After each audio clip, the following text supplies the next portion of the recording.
Ya, la garantía dice así. En una planta de ácido sulfúrico se procesan gases con flujo y concentración variables, provenientes del proceso de fusión-conversión del concentrado de cobre. Después de limpiar el gas de polvos en suspensión y de eliminar su contenido de agua, el gas con un alto contenido de dióxido de azufre se pone en contacto con aire en un reactor catalítico para convertirlo en trióxido de azufre. ¿Ya? El trióxido producido es absorbido en ácido sulfúrico en una torre de absorción. ¿Sí? Como ustedes bien deben saber, ahí ocurre un proceso de quimiosorción, ocurre una reacción química al mismo tiempo que la absorción. Entonces el SO3 se transforma en ácido sulfúrico. Y mientras que los gases remanentes son expulsados a la atmósfera por una chimenea. El contenido de SO2, simbolizado como X en el ejercicio, en los gases de chimenea depende de la temperatura, flujo y composiciones de los gases en el reactor catalítico, así como el flujo y concentración de la corriente de ácido sulfúrico en la torre de absorción. De un gran número de datos anteriores, obtenidos en la puesta en operación de la planta, se estima que las emisiones de SO2 se distribuyen normalmente con una media de 120 microgramos por metro cúbico normal y una desviación estándar de 40 microgramos por metro cúbico normal, cuando se operan condiciones de diseño. ¿Ya? Esa unidad de metro cúbico normal, yo la encuentro bien rara, pero las normas ambientales la usan, y que en el fondo es un metro cúbico normal, una unidad de volumen normal, es una unidad de volumen medida a 0 grados Celsius y una atmósfera de presión. Se desea optimizar la operación de la torre de absorción, la cual actualmente se opera controlando únicamente el flujo de ácido. En una jornada se miran las concentraciones de salida en un periodo de 8 horas. Cada media hora. Tenemos 16 datos para una jornada de operación. Y en pos de probar un nuevo sistema de control que regula la concentración de ácido, actuando sobre la adición de agua, se registraron las siguientes concentraciones para una jornada laboral. ¿Ya? Entonces, bueno, antes de que sigamos con las preguntas, tenemos dos sets de datos, ¿ya? Pero no tenemos solo eso. Si se fijan, aquí el enunciado a mí me entrega una desviación y una media. ¿Ya? Y aquí quiero detenerme para que entendamos bien esta cuestión, de cuando hablamos de medias y desviaciones poblacionales y muestrales. Cuando ustedes les dicen de un gran número de datos anteriores, a ustedes le están diciendo de que estos datos son poblacionales. ¿Ya? En el fondo de que estos datos poco más son la verdad, como la realidad. Cuando uno habla de la media poblacional o la desviación estándar poblacional, uno habla del dato casi que real, ¿ya? Del original, del que es. ¿Ya? Cuando nosotros tenemos una muestra con 16 pobres datos, es muy poco, es muy poca información. Eh, como tenemos tan poca información, nosotros no podemos afirmar de que la media y la desviación que nosotros obtenemos de ese set de datos es efectivamente la media y la desviación. ¿Ya? No podemos modelar todos los datos solamente en base a 16 números. 16 números es muy poco. ¿Ya? Entonces, cuando ustedes le hablan de gran número de datos, hablan de miles, incluso millones de datos. ¿Ya? Como para decir de que realmente la media es 120, exactamente 120. ¿Ya? Entonces tenemos que hacer una distinción. ¿Ya? Estas no corresponden a la media y a la desviación de este set de datos, por ningún motivo. ¿Ya? Nosotros vamos a calcular una media y una desviación para cada uno de estos sets de datos, y a estos sets de datos es a los que les vamos a aplicar el intervalo de confianza de la media. En el fondo, ¿qué significa esta cuestión del intervalo de confianza de la media?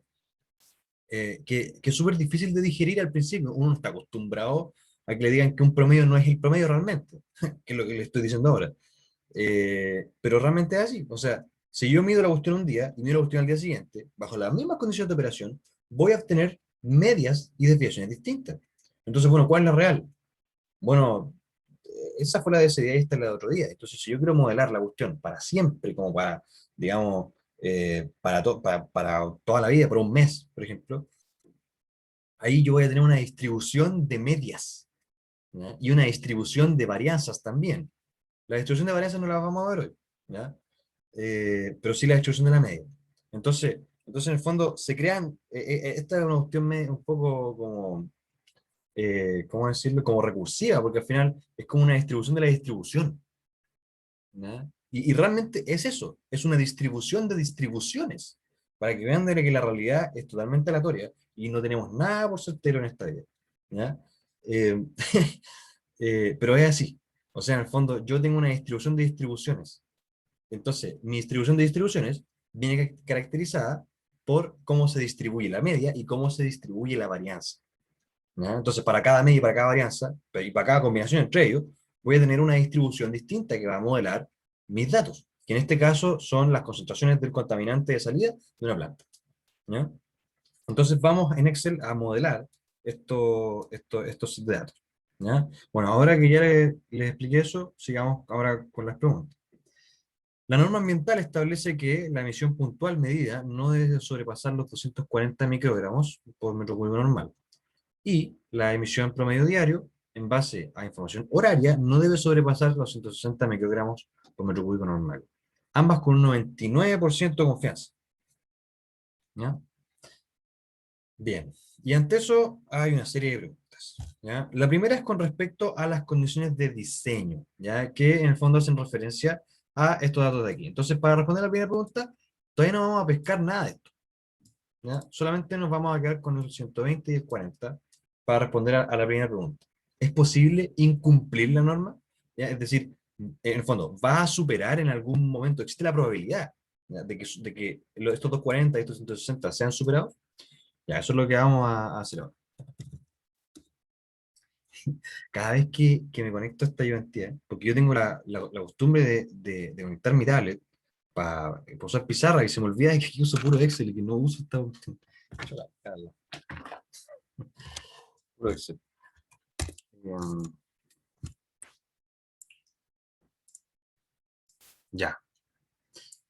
Entonces, la media poblacional, sí, ya, media poblacional y la desviación poblacional son 120 y 40.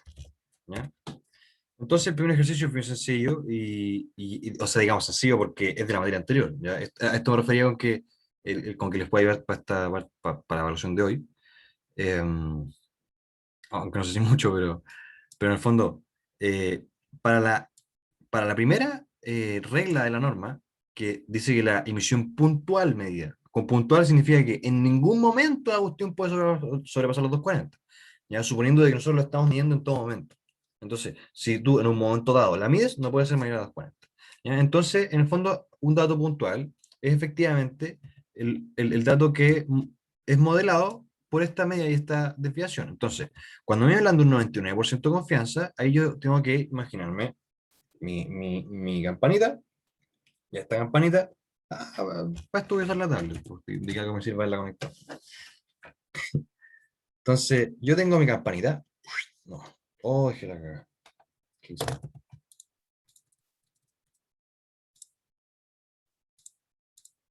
Uh, ¿Pero qué pasó? No recortar, ya ahí está, ahí sí. Entonces yo tengo mi campanita, ¿cierto? Que me digan de que la cuestión con un 99% de confianza no puede sobrepasar un determinado dato, significa de que el 99% de los datos, es decir, todo esto, ¿ya? En el fondo, de aquí para allá, tiene que ser el 99% de los datos, ¿ya? Es decir, eso quiere decir de que la integral de menos infinito a mi punto A de mi función de probabilidades tiene que ser igual a 0,99. ¿Ya? Eso significa, eso es lo que nosotros calculamos cuando estamos sacando en Excel las distribuciones y las probabilidades. ¿Ya? Ese 99% de confianza, que quiere decir un 99% de probabilidades, ¿ya? Quiere decir un 99% de área bajo la curva para esta función. ¿Ya? Y eso es lo que nosotros estamos teniendo en Excel, cuando nosotros usamos la función distr. ¿Ya? Pero como nosotros ya conocemos la probabilidad, tenemos que usar la otra función, inv, ¿ya? La inversa. ¿Ya? En Excel la función inversa no es estrictamente la función inversa de esta función, sino que en verdad es ese parámetro. ¿Ya? Es el límite de la integral, en verdad, lo que nos está entregando la función inv en Excel. ¿Ya? Entonces, ya. Entonces tenemos que, yo necesito, ¿qué cosa? Necesito la inversa, ¿ya? Que devuelve el inverso, bla, bla, bla, porque me pide la probabilidad. Entonces, ¿cuál es la probabilidad? Un 99%. Pero, ojo, ojo, ojo, de que esta cuestión de acá es de menos infinito a A, ¿ya? Eh, ya. Entonces no hay ningún problema. Ya, de que yo les iba a comentar de que ese 1% tenemos que dividirlo por la mitad. Pero me iba a pegar un cuento porque eso es cuando necesitamos de que sea, de que esté contenida la cuestión. En el fondo, cuando evaluamos las dos colitas. ¿Ya? Cuando nosotros queremos excluir ambas colitas, entonces tenemos que tener ojo con la división por 2 del porcentaje de desconfianza, ¿ya? Del error. En este caso no, porque como es un límite superior, en verdad me sirven todos de ahí abajo. Entonces es directamente el 99%. ¿Ya? Ya, entonces, entonces aquí la probabilidad efectivamente es 0,99. ¿Ya? Y la media es 120 y la desviación es 40. Entonces, 213. ¿Ya? Listo. En el fondo, ahí ya sabemos de que, bueno, 213 es menor que 240. Entonces, efectivamente, esto, con un 99% de confianza, yo sé. Hola Martín, voy a enviar de nuevo el archivo al Zoom para que tengas el enunciado. Vale, gracias. Ahí está. Ya. Recién comenzamos, así que no te has perdido mucho. Entonces, ¿en qué estábamos? Ya, estábamos calculando entonces la probabilidad puntual, ¿ya? O sea, bueno, esta probabilidad acumulada, como les había explicado, nosotros lo que estamos calculando es el área bajo la curva, ¿ya? De aquí para allá. Entonces, ese 99% efectivamente se cumple porque ese punto de ahí es 213. ¿Ya? 213 cuando consideramos el 99%. Entonces, no hay ningún problema, se cumple la norma, ¿ya? En el caso de la primera norma, ya de que la emisión puntual no puede sobrepasar los 240.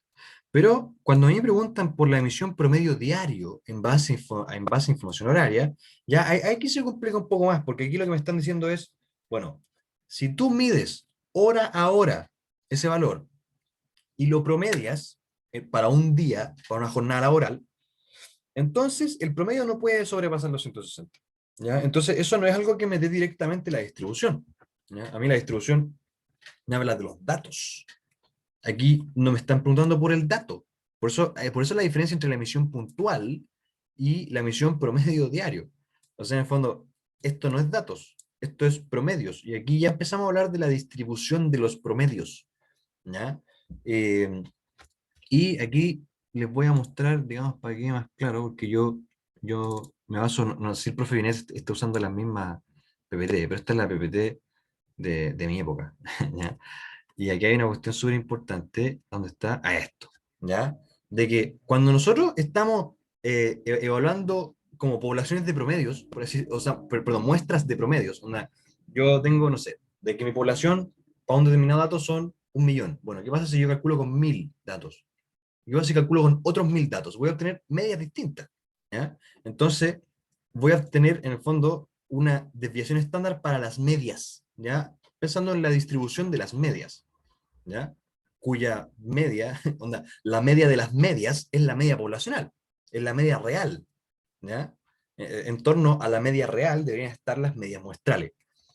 Entonces, esas medias muestrales siguen una desviación estándar que podemos calcular así, ¿ya? Como la desviación estándar poblacional, dividido en la raíz de mi número de datos con los que yo estoy calculando esa media. Eso quiere decir de que yo, mientras más datos tenga, más cerca voy a estar de la media original. Porque significa de que yo, al estar dividiendo por la raíz del número de datos, en fondo, si divido por un número más grande, entonces obtengo un número más chico. Eso quiere decir de que mientras mayor sea mi n, la desviación estándar de los promedios va a ser cada vez más chica, ¿ya? Pero siempre en proporción a la desviación estándar, digamos, de los datos. ¿No? Aquí hay que separar la distribución de datos de la distribución de promedios de los datos. ¿Ya? Es una cuestión bien recursiva. Es la distribución de las distribuciones. ¿Ya? Entonces, así es como yo voy a calcular una desviación estándar nueva, a partir de la cual voy a poder conocer muy fácilmente esta respuesta. O sea, en el fondo, tengo que hacer como una modelación. ¿Ya? Onda, para yo saber esto, para yo calcular esto sin saber lo que les estoy explicando, yo tendría que modelar la cuestión y modelarme como acá en Excel, modelar muchas veces, generar 8 datos, perdón, tendría que generar 8 datos normales en torno a el 120 y el 40, y tendría que hacer esto muchas veces para tener una distribución de promedios calculados con 8 datos. ¿Ya? Para no tener que hacer eso, entonces puedo simplemente eh, agarrarme de esto, ¿ya? Y calcular una nueva desviación estándar para los promedios, ¿ya?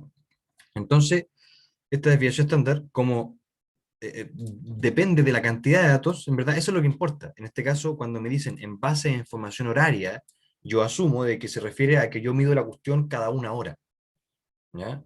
Y entonces cada 1 hora yo tengo información. Y, bueno, usé 8 porque estamos suponiendo de que esta gente trabaja 8 horas, porque aquí me habla de 8 horas. Pues entonces asumo de que esta información horaria también está en esas 8 horas. ¿Ya? Podría darme otro supuesto y va a tener otro resultado. Podría asumir de que la planta trabaja 24 horas y que por lo tanto yo voy a calcular esta cuestión con 24 datos y voy a obtener una cuestión harto más acotada, mucho más cerca de la media poblacional. Y de hecho podríamos probarlo porque en verdad es un cálculo bien sencillo el que vamos a hacer. ¿Ya? Entonces aquí voy a poner la desviación de los promedios, o sea, de las medias, ¿ya? Que va a ser igual a la desviación poblacional dividido en la raíz de, en este caso, 8. ¿Ya? Y calculemos las dos, pues sí, es re fácil. Esto es con 8 y la otra la vamos a calcular con 24. A ver cuál es la diferencia de estar calculando la cuestión con 8 datos o con 24 datos diarios. ¿Ya? Para que cuando ustedes después sean gerentes de una empresa puedan hacer trampa con esto y contaminar más para gastar menos plata. Obviamente lo que fue sarcástico, ya no es tienen que hacer todo lo contrario cuando sean profesionales y hagan el bien por el mundo. ¿Ya? Entonces, bueno, pero esto es obviamente lo que los malvados gerentes de las empresas hacen en la práctica. ¿Ya? Entonces, miren, la desviación estándar se ve drásticamente reducida en proporción cuadrática, porque una raíz, a la cantidad de datos que yo estoy usando para calcular ese promedio. ¿Ya? Entonces, estas desviaciones que están abajo no son desviaciones de los datos, son desviaciones de las medias con respecto a la media real, ¿ya? A la población. Entonces, como a mí me piden un 99% de confianza, voy a calcular, entonces acá abajito, bueno, mi nuevo límite, voy a hacer esto mismo, pero para estas desviaciones, simplemente. ¿Ya?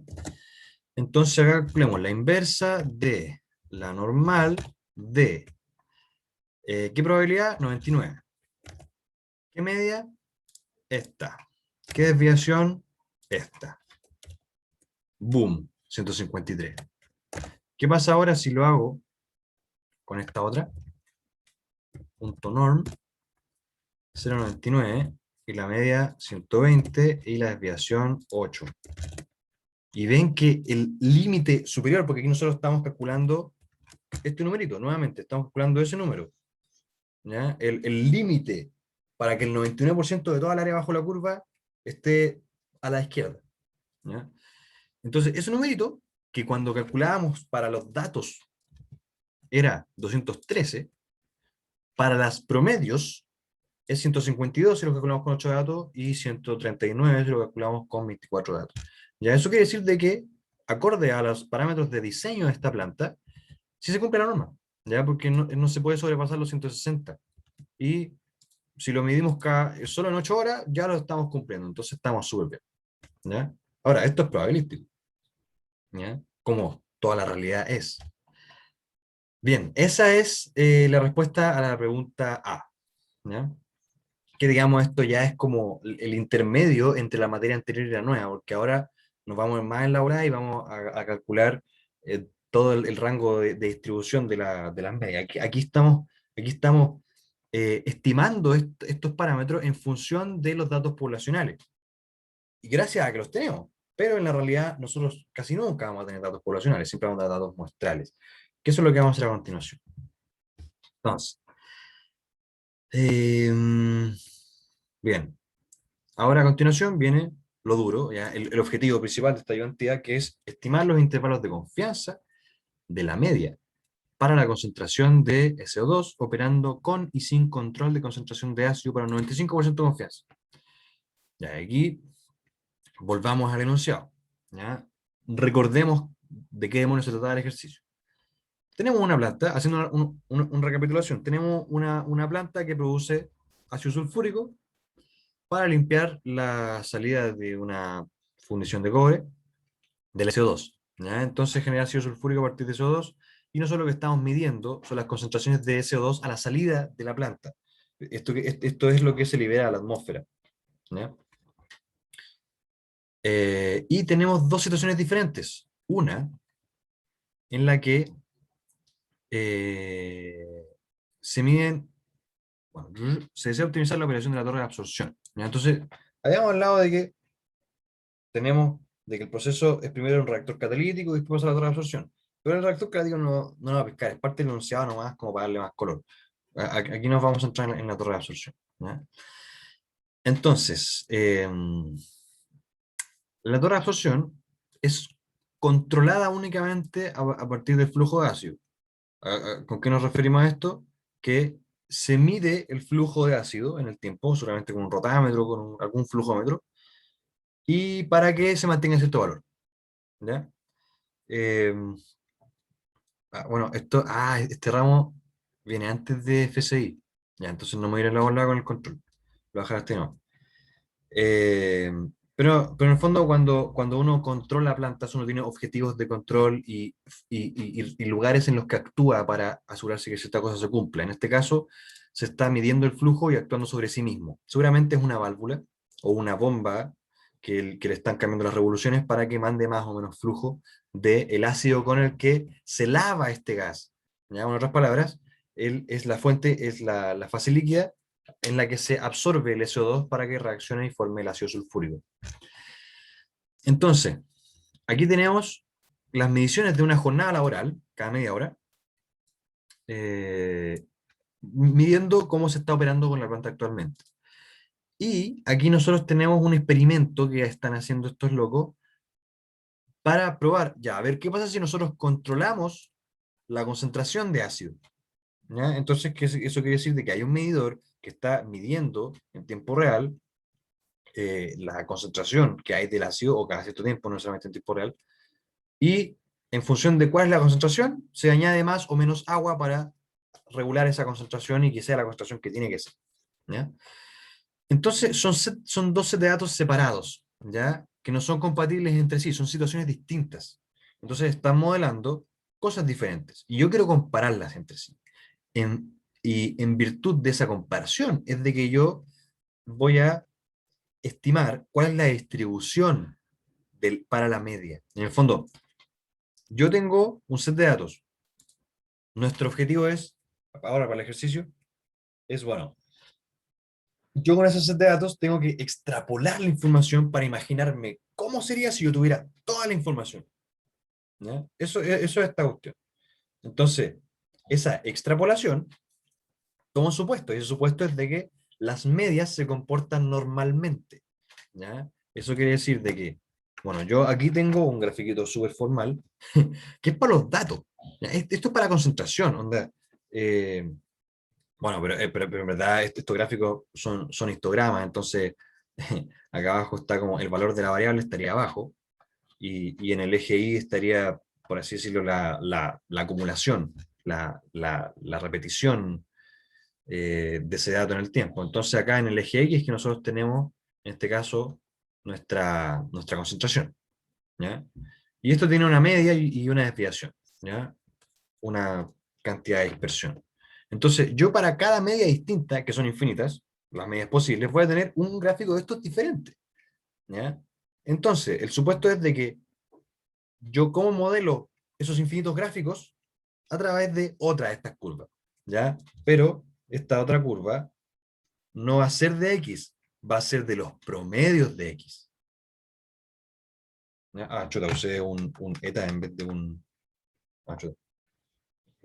no, ya se me olvidó el nombre, este es un mu, claro, ahí usamos un eta en vez de un mu. ¿Ya? Las medias de los X. ¿Ya? Entonces, una distribución de las medias de cada una de estas distribuciones me va a dar uno de estos gráficos distintos. ¿Ya?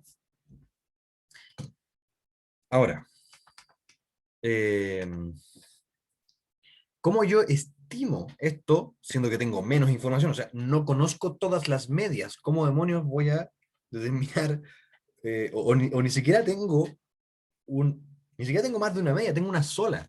O sea, yo a partir de esto voy a calcular una media. Bueno, podría hacer el experimento y calcular, bueno, la media con 16 datos, la media con 15, la media con 10 datos. Y claro, podría hacer eso muchas veces y voy a obtener una distribución de medias, pero no va a ser la distribución de medias con respecto a la poblacional, va a ser la distribución de medias con respecto a esta media muestral. ¿Ya? Entonces, yo quiero con respecto a la poblacional. En el fondo, yo quiero obtener conclusiones acerca de información que no tengo. ¿Ya? Entonces, para eso yo estimo un intervalo de confianza. En el fondo, si mi media de esta cuestión, bueno, calculémosla. ¿Ya? Calculemos la media al tiro para hablar con palabras. Entonces, la media de esta cuestión va a ser, ¿cuánto? 129. ¿Ya? Entonces, esos 129 no son el real. ¿Ya? Entonces yo a partir de ese 129 y de la desviación muestral,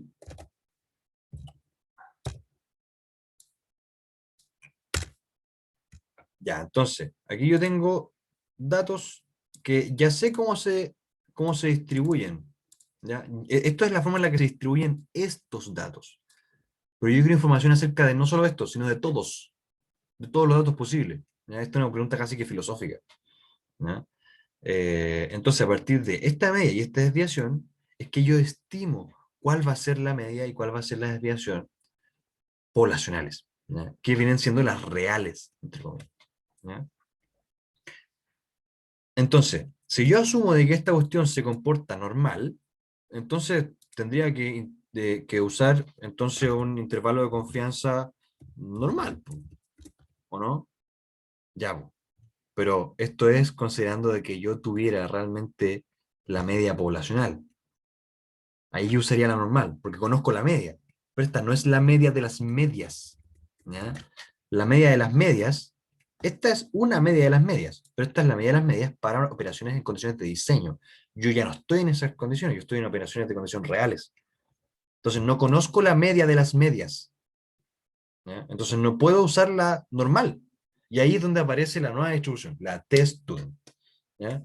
Que la distribución t-student es otro grafiquito de estos, pero digamos, eh, es un poco distinto nomás, pero es la misma cuestión. Es como así, por decir algo. No, no, no, no, al revés, porque tiene que ser más disperso.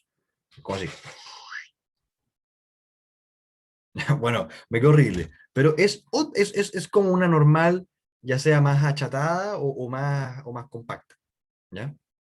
Ah, bueno, aquí en la clase había un gráfico más bonito. Ahí está. ¿Ya? Efectivamente, la test student, si se fijan, que la línea delgadita, es más, está más, es más baja y es más dispersa. ¿Ya? En el fondo, la test student nace como necesidad de justamente esto, para poder modelar cuestiones de las que conozco con menos confianza. Entonces, en el fondo es como una exageración de la normal para poder asegurarme un intervalo de confianza simplemente más amplio. Es como tener un factor de seguridad esto. ¿Ya? Entonces, a partir de la t-student, que es otra distribución, y con esto me refería al principio de que esto les va a servir un poco, ya, digamos, no puntualmente para la evaluación de hoy, pero sí para entender, ¿ya? Para entender más esta cuestión de qué es una distribución y por qué tenemos tantas distribuciones. Por ejemplo, en la guía que les preparé, que hay un ejercicio de la log normal.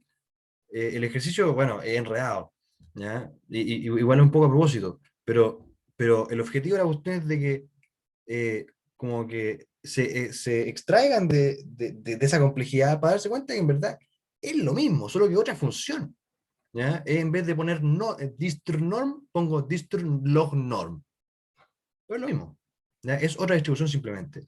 En términos de Excel, es la misma cuestión, porque aquí yo pongo distr y me salen todas las malditas distribuciones, entonces es simplemente saber cuáles son los parámetros que ocupa cada una. Eso es lo único que tengo que saber para saber usar una distribución, saber qué parámetros ocupa. ¿Ya? La log normal ocupa la media y la desviación de la normal. Entonces es más enredada por eso. No son parámetros de ella, son parámetros de otra distribución que usan en esta distribución. Va a ser un gráfico distinto. ¿Ya? Entonces ahora, para usar para calcular el intervalo de confianza de las medias, yo voy a usar la test-student, que es otra distribución. Entonces, hagámoslo. Como yo quiero el 95% de confianza, ahora sí yo tengo que dividirlo, tengo que sacar las dos colitas, ¿ya? Porque yo quiero el 95% de confianza que esté, digamos, centrado, ¿ya? Yo quiero eso. Entonces yo tengo que excluir esto y esto. Entonces, este es mi 95%. ¿Ya? Eso quiere decir de que a cada lado me va a quedar un 2,5%. ¿Ya? Y eso es un razonamiento que tienen que tener siempre presente al momento de usar la distribución. ¿Ya? Porque en el caso del ejercicio anterior, nosotros no pescamos esto de dividir por 2 porque nosotros estábamos evaluando con respecto a un máximo. No queríamos que sobrepasara algo. En este caso, nosotros queremos un intervalo centrado. Entonces, nosotros queremos de que nos quede simétrico a ambos lados. ¿Ya? Entonces, cuando yo ocupo la función, no le pongo un 0,95 de probabilidad, le pongo un 0,975, porque tengo que incluir ese. Porque la función de Excel te calcula la acumulada, ¿ya? Que quiere decir de aquí para allá. ¿Ya? Entonces, tenemos que usar ese número para calcular cuando queremos un 95% de confianza. ¿Ya? Entonces, calculemos la test-student. Esta es la test-student para un 95%. ¿Ya? Y, ojo, la test-student está en función de cuál es la cantidad de datos que yo tengo. ¿Ya? Esa es la gracia de la test-student. En el fondo, es una función que tiene como parámetro, por así decirlo, la media y la desviación. O sea, perdón. No. Bueno, la test-student la usamos siempre normalizada. ¿Ya? Eso, ojo, siempre lo usamos como con media 0 y desviación 1. Pero usa como parámetro, digamos, para saber si es más gordita o más flaca, el número de datos. Nosotros aquí hicimos un experimento para darnos cuenta de que mientras más datos tenemos, entonces más chiquitito es mi intervalo. Eso quiere decir que la función es más angosta, más flaca. ¿Ya? Entonces, mientras yo más grados de libertad tenga, mientras mayor sea mi n, más flaca va a ser la textura. Entonces, el intervalo va a ser más chico. Los números de esta función van a ser más chicos. Entonces, yo quiero nuevamente el inverso, ¿ya? Porque yo conozco la probabilidad, que es un 95%, es decir, un 975, ¿ya? Y los grados de libertad en este caso son la cantidad de datos menos 1, ¿ya? Que en este caso son 16, entonces son 15. Ahí tengo mi textura, ¿ya? Entonces, ese número es este, de aquí, ¿ya? Esta es la T que le voy a poner, la T. Entonces, esa T es para la test-student normalizada, ¿ya? Entonces, esa es la que yo uso, y ¿cómo la uso? Bueno, ocupo esta formulita que está aquí. ¿Esa es o no? Estaba más arriba. Bueno, bueno, en verdad esto es para mostrarse uno más, pero es la media que yo tengo, más o menos mi t, lo que acabo de calcular, y eso multiplicado por la desviación y dividido por mi raíz de n. En fondo, lo que antes nosotros calculábamos simplemente como desviación por el numerito que sacábamos, ahora lo estamos en el fondo parametrizando, ¿ya? La T lo que hace es amplificar esta desviación, ¿ya? Porque si se fijan, esa T que nos dio ese 2,1 es mayor que si nosotros sacáramos el normal, ¿ya? El normal, el inv norm para el 0975, tiene que ser estándar, para el 0975, entonces nos da un número más chico. ¿Ya? A esto es lo que yo me refería cuando la T es como una exageración, entre comillas, un factor de seguridad. Porque me amplifica el rango. ¿Ya? Entonces, pero esta no la vamos a usar, la normal, solamente la calculé ahí para que vieran de que efectivamente la t te da un número más grande. ¿Ya? En el fondo, amplifica el intervalo. Ya, ¿cuál va a ser el intervalo? Eh, media inferior, media superior. El intervalo va a ser la media menos la t-student multiplicado por la desviación y dividido en la raíz de la normal.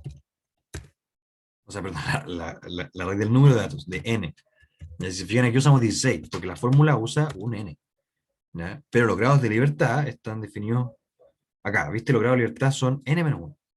¿Ya? Entonces, para t usamos 15, pero aquí usamos el 16. Y ahí está. Entonces acá le ponemos la media más la t por la desviación y dividido en el raíz de n. Listo. Entonces, ¿qué quiere decir esta cuestión? Estos datos te dan mucha más información que simplemente esto. Lo que nosotros antiguamente, porque hasta ahora en nuestra vida siempre habíamos confiado en la media y la desviación, cuando nosotros calculamos con respecto a un set de datos, pero ahora sabemos de que son una vil mentira, y que en verdad esto ya es algo más razonable, y decir de que el promedio se encuentra entre 117 y 140 es un 95% más preciso que simplemente decir que es el promedio 129. ¿Ya? Bien, ahí sacamos, y eso es lo que tenemos que sacar. ¿Ya? En verdad, me di más vueltas en la explicación conceptual porque me interesa que les quede sumamente claro qué demonios es esta cuestión de los intervalos de confianza y por qué lo hacemos. ¿Ya? Y ahora vamos a repetir el mismo cálculo, pero para el otro set de datos. ¿Ya? Este era cuando se controlaba solamente el flujo de ácido, y este es para el experimento que están haciendo para ver si es que vale la pena controlar la concentración de ácido y no solamente el flujo de ácido. ¿Ya? Entonces vamos a hacer exactamente lo mismo. De hecho, copiamos. ¿Ya? Copiar, pegar. Con la diferencia de que... no, está bien, todo igual. La media es la misma, la desviación es el mismo rango, la T es la misma. Así que ahí está. Copiar, pegar y ya tenemos la respuesta. ¿Ya? Entonces, aquí es donde viene, aquí viene lo bueno, ¿ya? Y esta van a ser los ejercicios que van a ver seguramente para la evaluación 3. Iba a decir para certamen, pero se me olvidó que no hay certamen. Eh, donde estos intervalos son los que nosotros tenemos que comparar. ¿Ya? Y bueno, ahora que ya lo calculamos, pasamos a la siguiente pregunta, que es lo que estoy ansioso por conversar, que es en base a lo anterior. ¿Se puede afirmar que operar la planta controlando la concentración de ácido en la torre asegurará una disminución significativa? Esta palabra es muy importante, chicos. Significativa en la concentración de salida del SO2. ¿Ya? Recordamos de que estamos comparando dos métodos para operar la planta. Y entonces queremos ver si es que vale la pena gastar más plata para incorporar el control del ácido para ver si es que realmente baja esta concentración, porque ese es el objetivo. ¿Ya? Como somos ingenieros que queremos hacer un bien en el mundo, queremos disminuir la cantidad de contaminantes que estamos sacando a la atmósfera. Entonces, queremos desarrollar tecnología, ¿ya? Gastar plata en eso para que disminuya. Entonces, nosotros necesitamos saber con seguridad, ¿ya? Si es que la disminución fue significativa. Y cuando yo hablo, chicos, la palabra significativa es muy importante. Cuando hay una diferencia significativa entre dos medias, porque aquí lo que estamos comparando son los promedios de estas cuestiones y cómo ellos se distribuyen, entonces, para que la diferencia sea significativa, los rangos no se pueden tocar. ¿No? Si los rangos se solapan, entonces yo no puedo asegurar de que este número va a ser más grande que este, porque podrían estar en ese rango que se chocan. ¿Ya? Es literalmente esto. Yo tengo una curva acá y la otra acá. Si me pasa esto, entonces yo no puedo afirmar de que esto es más grande que esto. No puedo. ¿Ya? Y esto es súper disruptivo. Cuando yo aprendí esto en el ramo, mi mente explotó. Porque me hizo darme cuenta de que toda la estadística que yo usaba toda mi vida era falsa. Eso quiere decir que si yo saco un promedio y saco el promedio del otro, yo no tengo ninguna seguridad de que realmente uno es mayor que el otro. No a menos que haga esto que estamos haciendo. ¿Ya? Y de ahí viene el 95% de confianza, porque nosotros sabemos de que estas curvas son asintóticas y nunca llegan a cero, ¿ya? Y se distribuyen hacia el infinito. Entonces, si somos rigurosos, las curvas siempre se van a tocar. ¿Ya? Ahí es donde entra el 95% de confianza, chiquillos. Porque si el 95% de confianza de una llega ahí, ¿ya? De aquí para acá, y el de la otra llega aquí y de aquí para acá, entonces ahí yo sí puedo afirmar de que uno es significativamente mayor que el otro, porque hay un espacio entre ellos. Pero si esos intervalos se solapan, se tocan, no puedo afirmar nada. Porque perfectamente la media real podría estar ahí. Y no lo sé, porque estoy estimando con la forma en la que se distribuye la media en función de un dato muestral. ¿Ya? Es una verdad parcial, no es una verdad. ¿Ya? Entonces, estos datos son significativamente distintos. ¿Qué me dicen ustedes? No. Muy bien. No, yo no puedo afirmar de que realmente esto es mejor que esto. No puedo, porque la medida superior de esta es 120 y la medida inferior de esta es 117. ¿Qué pasa si esta justo fuera 119 y esta justo fuera 118? Podría ser, pues, es una posibilidad. Por algo estamos estudiando probabilidad. ¿Ya? Entonces, no puedo. Entonces, ¿cuál es la respuesta? No. Entonces, ¿qué le vamos a decir al gerente? No, señor, nosotros no sabemos si es que realmente es mejor. Y entonces el gerente les va a decir, bueno, entonces, ¿qué hacemos? Si yo veo que una media es mayor que la otra, entonces, ¿qué hago para asegurarme de que la cuestión funcione o no? Necesitamos entonces, jefe, necesitamos más datos, medir más. ¿Ya? Y ese es así como continúa la pregunta. Insatisfechos con los resultados experimentales obtenidos, el equipo a cargo decidió realizar otra jornada experimental adicional. En base a la variabilidad de los datos, decidieron repetir el experimento controlado únicamente al flujo, en el que solamente se controla el flujo de ácido. Eso quiere decir de que se repitió este experimento. ¿Ya? En base a que, si se dieron cuenta, este tiene una desviación mayor. Entonces dijeron, bueno, repitamos el que tiene la desviación más grande, ¿ya? Porque los datos están más dispersos, entonces quizá este intervalo está un poco exagerado y podríamos achicarlo, ¿ya? ¿Y cómo lo achicamos? Con más datos, ¿ya? Porque si fijan aquí, esto está dividido por la cantidad de datos. Entonces, mientras más datos yo tengo, más chico es ese intervalo. Si yo tengo infinitos datos, este intervalo es cero, y la media poblacional se vuelve igual a la media muestral, si yo tuviera infinitos datos. ¿Ya? Bueno, esa es la definición de la diferencia entre media poblacional y muestra. Entonces, repetimos este set de datos, ¿ya? Y ese es el que está acá. Son otros datos, ¿ya? Pero, ojo, de que estos datos, como son la repetición de lo mismo, sí son compatibles con los otros.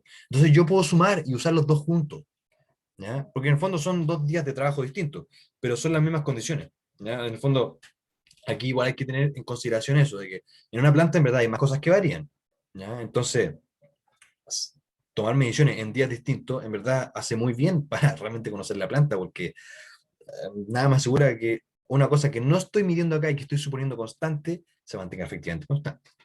¿Ya? Entonces vamos a usar los dos sets de datos, este más este, para calcular un nuevo intervalo de confianza y ver si es que ahora sí nos resulta de que sean distintos. ¿Ya? Entonces vamos a copiar esto, pum, y lo voy a pegar acá abajito, aprovechando que son lo mismo, y acá voy así considerar, aquí le voy a poner un 16, y aquí lo vamos a hacer distinto con la media tomando los 32 datos, y la desviación tomando los 32 datos. ¿Ya? Entonces, el promedio de todo esto, la desviación de muestral, de todo esto, la T es la misma, ¿ya? Porque la T, recuerden que solamente, no, perdón, perdón, la T no es la misma. ¿Qué estoy diciendo? La T, la T cambia, pues si depende de mi grado de libertad. Entonces, ahí también, onda, hay dos partes de la ecuación en la que está metida el n. Entonces, el n es un factor importante en la forma de la curva, en la compresión que tiene, en lo gordita o flaca que es. ¿Ya? Entonces, la probabilidad sí va a ser la misma, porque queremos un 95% de confianza. pero los grados de libertad aumentan. Son 32 menos 1, son 31, ¿ya? Porque ahora tengo 32 datos. Entonces, si se fijan, es más chica, es un poquito más chica, o sea, 2,13 y esta 2,04. ¿Ya? Entonces, ahora vamos a calcular una nueva media inferior y una nueva media superior. ¿Ya? Media menos t por desviación dividido en la raíz de 32 ahora. Y ahí sí lo tenemos. Ya no es ni siquiera necesario sacar esto, porque ya sabemos de que el 121 es más grande que el 120. Entonces, ahora sí podemos afirmar con un 95% de certeza de que controlar la concentración del ácido sí va a mejorar significativamente la emanación de contaminantes, va a disminuir la cantidad de contaminantes que estamos tirando a la atmósfera. Entonces, si fijan, acá vemos cómo se redujo significativamente, o sea, onda de 117 a 14 a 140, que es un rango de... chuta, es un rango de como 13, o sea, perdón, 13, 23, menos mal lo resté. Y ahora ese menos este es 12. Si fijan, miren, disminuyó prácticamente a la mitad, solo duplicando la cantidad de datos. ¿Ya? Ojo que no hay una relación de proporcionalidad inversa, esto es como casi coincidencia, pero es para que, pero sí la magnitud es lo que importa, para que se den cuenta. Y esto es una moraleja para la vida, chiquillos. Mientras yo más datos tengo, más cerca estoy de la verdad. Entonces, esto significa de que yo, gracias a haber tomado 32 datos en vez de solo 16, estoy más cerca de conocer cuál es la verdadera media. Ahí estoy más lejos. ¿Ya? Tengo un rango bien grande. Acá tengo un rango más chiquitito. ¿Ya? Y una desviación más chica también. ¿Ya? Entonces aquí estoy más seguro de cuál es la media o en qué rango se mueve la media.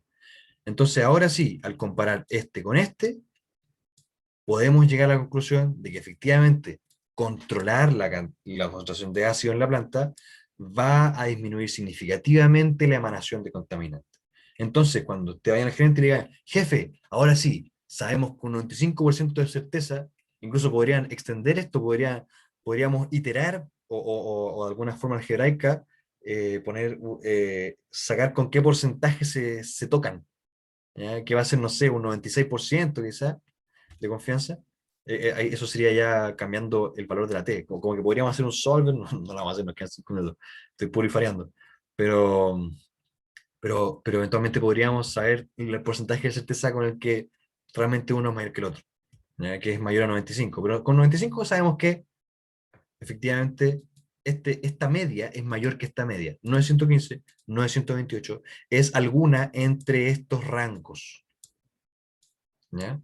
Entonces, esa es la moraleja de la clase de hoy, de que cuando ustedes sacan un promedio y una desviación, ustedes no tienen ninguna seguridad de que esas son realmente el promedio de la desviación, ¿ya? Pero tienen una forma de estimar cómo se mueve, en función de la cantidad de datos que tienen y de cuáles son los datos, en el fondo, de cuál es la desviación, ¿ya? Y el porcentaje de confianza con el que quieran calcularlo, porque si lo quieren con un 50% de confianza, que en verdad es bien poco usado. La test student, como se usa para esto, uno usualmente le pone el 95%, o sea, es bien raro que usemos otro, entonces como que casi que podrían aprenderse, o sea, eh, cuando el ramo era presencial, usábamos una tablita, ¿ya? Una tabla, de hecho, a ver si la pillo.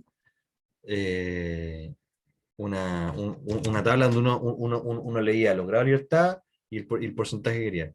Entonces, mira, ahí buscaba, estuve en tabla. Eh, entonces, si fijan,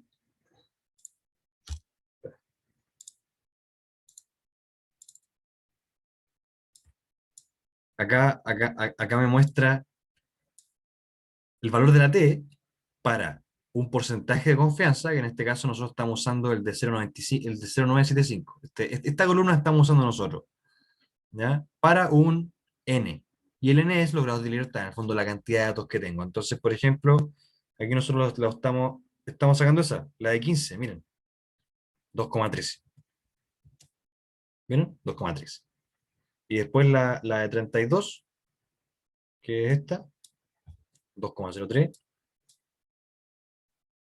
Pues ya no está aquí. Aquí tendríamos que interpolar, pero si se fijan está entre 2,04 y 2,02. Entonces, cuando hablamos presencial, nosotros tenemos que llevar a la prueba esta cuestión impresa y usar esto, ¿ya? En la época en la que se usaba ábaco y reglas de cálculo. Hasta hace 2 años nomás esto se usaba. Bueno, pero eso, chiquillos. Creo que con esto ya terminamos la identidad. Bueno, nos queda la última pregunta. La E ya la respondimos. En verdad, la F ya también la hicimos, que es reflexión en torno al efecto que tiene la cantidad de información de la que se dispone al momento de realizar un análisis estadístico y la importancia de esto en el muestreo experimental. ¿Ya? Y que es a lo que le he hecho énfasis en todo este rato, de que en el fondo la cantidad de información que yo tenga va a determinar cuán seguro estoy de las conclusiones que saco con esa información. Mientras más información tengo, más seguro estoy, más cerca estoy de la, entre comillas, verdad o la realidad, ¿ya? Si es que consideramos de que la realidad y la verdad existen, ¿ya? Porque yo les recomiendo de que reflexionen en torno a esto, porque a mí este ramo me voló la cabeza al darme cuenta de que en verdad la realidad es aleatoria, todo está basado en probabilidades, todo. O sea, de hecho, la mecánica cuántica, de que son los fundamentos de la existencia misma de la materia, es toda probabilística.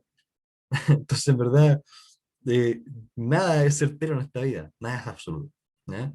Entonces, esto lo pueden, eh, ya me fue la balaya, pero esto lo pueden aplicar en su vida para tomar decisiones probabilísticas en su vida, ¿ya? Porque en el fondo quise ambientar este ejercicio en la toma de una decisión en una empresa. O sea, yo tengo un equipo que está funcionando, lo quiero mejorar. Bueno, para mejorarlo hago un experimento y veo si el experimento realmente lo mejoró. Entonces, para yo saber si realmente lo mejoró, tengo que tomar información, analizarla estadísticamente. Pero analizarla estadísticamente con más profundidad. Ahora nosotros estamos nadando en el mar de información, ¿ya? Y no solamente mirando la superficie, que es calcular el promedio de la desviación, es mirar la superficie. Es información útil, pero no es la información tan real, si es que podemos hablar de que algo es real. Bueno, esa fue la charla filosófica de hoy. Espero que les haya gustado. ¿Tienen alguna duda?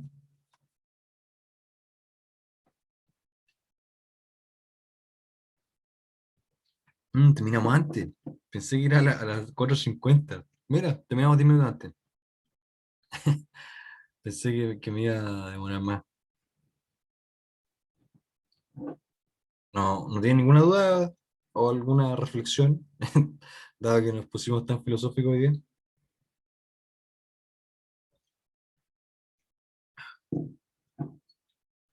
Esto de pensarlo filosóficamente, para mí de verdad es una cuestión que cambió mi vida. Para mí esto no, de verdad cambió mi vida. Fue de una comprensión de realmente un poco más cercana a la realidad. Bueno, chicos, no les doy mal, la verdad.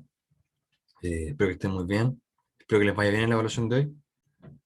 Y lamentablemente, cualquier duda no me la pueden preguntar, porque no les puedo responder preguntas de la evaluación de hoy, así que eh, eso, po.